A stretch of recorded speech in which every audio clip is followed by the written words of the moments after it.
Je pense qu'il est déjà sûrement minuit chez vous, donc bon début de semaine, hein. Nous, on se quitte ici dimanche avec une petite réflexion rapide, hein. Je pense qu'il nous faut plus de déontologie éthique dans l'activisme. C'est important. Soi-même, essayer de revoir un peu les choses et de proposer un petit code de conduite parce que sinon, ça va aller dans tous les sens. Ouais, non? Un Gabon nouveau, c'est un Gabon aussi avec des Gabonais qui ont été refaçonnés dans une meilleure manière. Libérer un pays, c'est aussi le libérer mentalement, psychologiquement, moralement et éthiquement. Lorsqu'on a discuté hier avec Dr Mengara, on s'est entendu hein, que ça ne sert à rien d'enlever un système, d'enlever des gens du pouvoir, et si ceux qui les remplacent sont pareils, les mêmes habitudes, les mêmes techniques, les mêmes manquements, on est condamné à être dans un cycle perpétuel. Donc le Gabon de demain, c'est aussi lorsque les Gabonais changent. Et je pense qu'on a un devoir tous de travailler dans le changement. Chacun d'entre nous, même moi-même. Hein. Il y a des choses que je fais que je dois vraiment éviter de faire pour pouvoir donner une chance à ceux qui écoutent de se positionner pour un Gabon nouveau. Et par exemple, il y a des termes que j'utilise qui sont peut-être des termes trop choquants ou bien des termes vulgaires que je dois penser à essayer d'interchanger pour pouvoir mettre les bases d'un Gabon meilleur où les gens vont mieux réfléchir, seront axés sur la réflexion et sur la raison et vont vraiment se soucier de ce qui est important pour eux. Parce que comme je dis, on a passé 50 ans de distraction, 50 ans de futilité. Le Gabonais a été formaté pour s'amuser, ne pas réfléchir aux vrais problèmes et prendre tout à la légère, prendre tout dans l'amusement. Ouais. L'esprit n'est pas orienté sur la croissance économique, la croissance intellectuelle. L'esprit est plus orienté sur tout ce qui est amusement, commérage, vagabondage, bordellerie, etc. et le reste. Désolé pour le mot. Hein. Bon, bref, promiscuité. Voilà. Je veux changer mon vocabulaire. Promiscuité. Et c'est un problème. Donc, c'est une réflexion que je vais tenir cette semaine sur ce compte et sur l'autre compte. On va essayer de débattre ensemble. Voilà en quelle mesure est-ce qu'on peut orienter les gens qui demain aimeraient se lancer dans des lives à visage découvert, ou faire de l'activisme sur le terrain ou sur le net pour sensibiliser les autres. Comprenez? Parce qu'il ne faudrait pas que nous soyons des mauvais pompiers. C'est quoi un mauvais pompier? Un mauvais pompier, c'est quelqu'un qui occasionne plus de flammes qu'il n'en éteint. C'est-à-dire que la maison brûle, on vient pour éteindre le feu, mais au lieu qu'on éteigne le feu, on répand le feu encore plus qu'il est déjà dans la maison. Donc vous comprenez que souvent, on cherche à bien faire, mais malheureusement, on fait du mal. Bon, certains le font consciemment, d'autres le font inconsciemment, mais dans l'ensemble, il faut de la déontologie dans cette histoire d'activisme. Il faut un code éthique dans cette histoire de parler au nom des autres, etc. Parce que sinon, c'est la catastrophe. Ouais, non? C'est la catastrophe. Il y a beaucoup de gens qui écoutent, des jeunes gens, il faut les orienter vers ce que le Gabon doit devenir. Hein? Il faut transcender certaines choses et pointer du doigt vers ce que les Gabonais doivent aspirer à être. Hein? Physiquement, mentalement, spirituellement. Qu'est-ce qu'il faut que le Gabonais devienne pour pouvoir vivre et jouir de sa liberté qui viendra tôt ou tard? C'est évident. Hein? Mais si l'esclave est libéré de ses chaînes et qu'il n'a pas les outils pour rester libre, il va encore finir esclave. Il va retomber dans l'esclavage. N'est-ce pas? Donc, c'est important. C'est important. Il y a des choses qu'on a déjà évoquées plus ou moins sur ce sujet depuis 4 5 ans, mais il faudra mettre tout ensemble et sortir les tablettes. Hein? Par exemple, je pense que il n'est pas normal de mentir aux gens. C'est-à-dire que lorsqu'on ment aux gens délibérément, peu importe les raisons, on participe à détruire le Gabon. Parce que le Gabon est un pays qui a été basé sur le mensonge. Tout est faux dans ce pays. Ouais. La direction du pays, les gouvernants, etc. Tout le monde ment. Donc on a été habitué à vivre dans le mensonge, dans la duplicité. Donc si on vient parler aux Gabonais pour un Gabon meilleur, un Gabon différent, on doit s'éloigner au maximum du mensonge conscient. On doit s'éloigner de la propagande inutile. On doit faire attention à ne pas induire les gens en erreur. Consciemment, on peut se tromper parce que personne n'est parfait, mais induire les gens en erreur consciemment pour des fins personnelles, c'est très dangereux. Quand on le fait, on n'est pas en train de libérer un pays, on est en train d'engloutir un pays. On engloutit des masses et des masses dans l'idiotie. Numéro 2, je pense que même si la vie des gens est privée, il faut quand même faire un minimum d'efforts. Parce que il faut briser le mythe de l'hypocrisie. Venir avoir un discours plus ou moins bien, mais vivre en décalage de ce discours, ce n'est pas une bonne chose. Et trop de gens font ça. C'est-à-dire que devant les caméras, c'est une personne, hors des caméras, c'est une autre personne.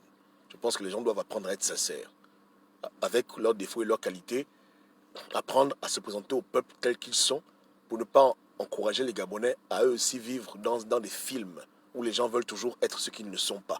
Les gens doivent être à l'aise dans leur peau, et la peau ne doit pas changer parce qu'il y a une caméra. Ouais. Donc il y a beaucoup de points qu'on doit énoncer cette semaine, qui doivent pouvoir aiguiller les gens qui veulent intervenir, etc., pour montrer aux Gabonais que c'est important.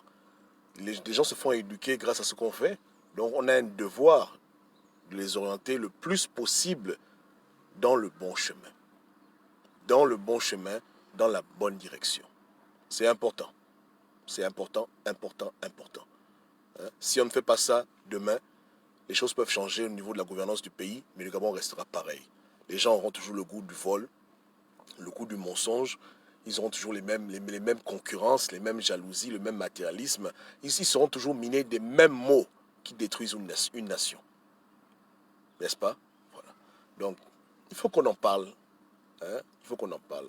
Je pense que dès que tu es suivi par 2-3 personnes, tu deviens un peu responsable et tu dois t'efforcer de ne pas créer des problèmes. Parce que ce qui est sûr, c'est que même si sur Terre on joue aux petits bandits, hein, on fait ce qu'on veut, on va rendre des comptes à Dieu tôt ou tard, hein, pour l'influence néfaste ou l'influence positive qu'on a eue sur les autres. C'est que les gens se rappellent de ça. Et même sur Terre, je ne parle pas de quand on va mourir, etc., on sera devant le ciel, je parle même sur Terre. Il y a toujours une conséquence grave lorsqu'on fait du mal aux gens et toujours des bénédictions lorsqu'on fait du bien aux gens. Il y a beaucoup de gens sur le net qui faisaient n'importe quoi. On les avait prévenus d'arrêter, ils n'ont pas voulu comprendre. Aujourd'hui, ils sont en train de pleurer leur femme qui est décédée. Bref, c'est compliqué. Vous comprenez? Donc, les gens sont attrapés par leur karma tôt ou tard. Et il faut le savoir. Il faut le savoir. N'est-ce pas, non? Voilà. Donc, on ne peut pas être de ceux qui ont passé des années et des années à abrutir les Gabonais, à faire du mal aux gens. Consciemment et inconsciemment, on doit faire un effort. On doit se réformer pour avoir un bon code moral, code de conduite, une bonne déontologie dans ce qu'on fait, avoir des règles, etc., pour pouvoir canaliser l'énergie et montrer aux Gabonais le chemin. Moi, pour ma part, j'aime que les gens se portent sur les choses vérifiables et les faits. Je n'aime pas trop que les gens mettent l'énergie sur ce qui est invérifiable, sur les informations qu'on ne peut jamais vérifier ou qui relèvent de la vie privée des gens. J'aime qu'on se focalise sur ce qui est touchable, ce qu'on peut calculer, vérifier, quantifier, hein, élaborer, extra. Voilà. Mais tout ce qui est de l'ordre de l'imagination, c'est dangereux souvent. Parce qu'au Gabon, c'est ce qu'on a fait pendant très longtemps. C'est le pays de la rumeur, c'est le pays du Congo-Ça, la zone d'Afrique centrale francophone. On est champion dans tout ce qui est information de sources sûres, n'est-ce pas, non? Mais dans le combat que l'on mène, on a beaucoup d'outils factuels sur lesquels on peut se reposer pour appuyer nos thèses. C'est-à-dire que si tu prends le Gabon, par exemple, tu décortiques le budget gabonais, tu vois facilement où sont les entrées, les sorties, les vols, etc., les pillages. Pas besoin d'aller plus loin que ça pour montrer aux Gabonais qu'on a affaire à un régime de banditisme. C'est-à-dire qu'il y a tellement de choses qui sont factuelles, qui sont utilisables, qui donnent des arguments de poids, qu'on n'est pas obligé d'aller plus loin que ça. Et ce n'est même pas noble, ce n'est pas digne pour un peuple qui veut s'émanciper, un peuple qui se veut être moderne, d'aller dans de telles bassesses. C'est important.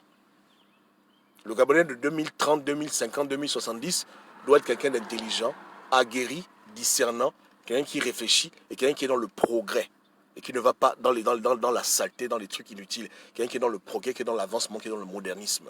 Pour un Gabon fort, pour un Gabon nouveau, pour une Afrique forte, il faut élever le niveau, il faut élever le niveau du Gabonais lambda. N'est-ce pas?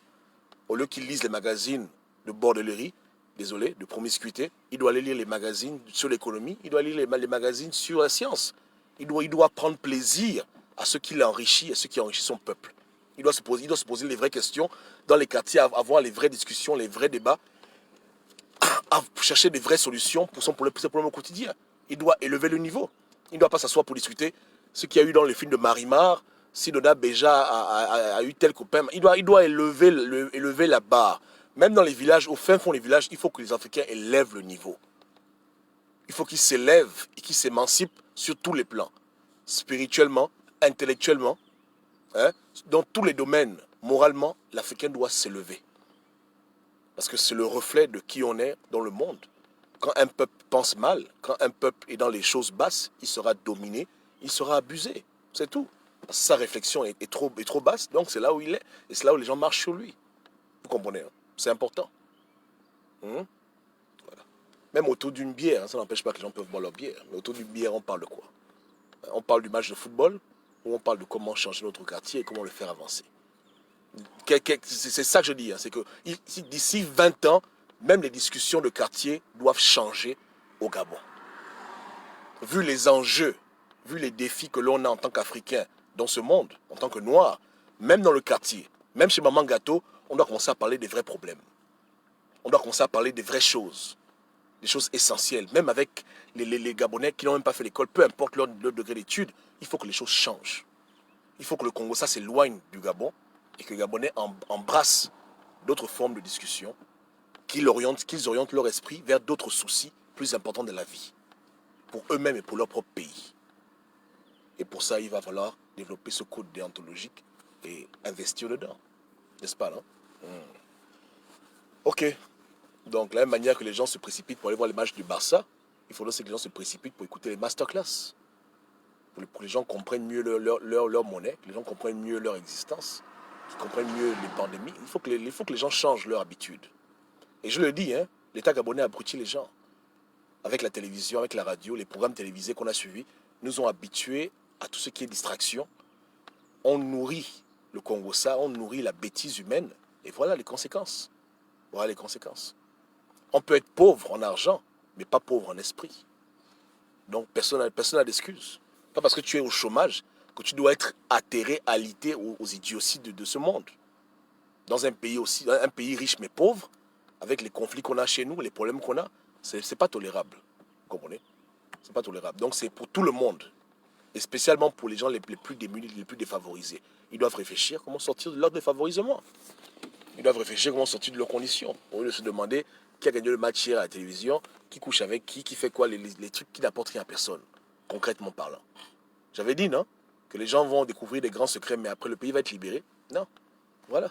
On est où? À la case départ. Les gens se nourrissent de choses qui ne nous apportent rien. Le temps est précieux. Ok. Que Dieu vous bénisse. Passez une très bonne semaine dans le confinement. Que Dieu vous garde. Et en semaine, on va s'édifier. On va mettre la déontologie et un peu d'éthique dans cette affaire d'activisme. Hein.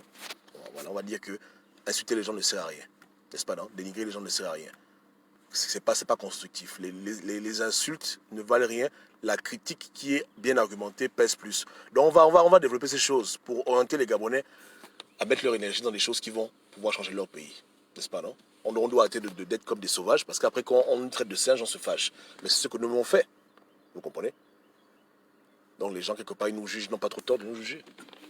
Il faut que ça change. Que Dieu vous bénisse. Bonne semaine à tous. Hein? Ciao, ciao.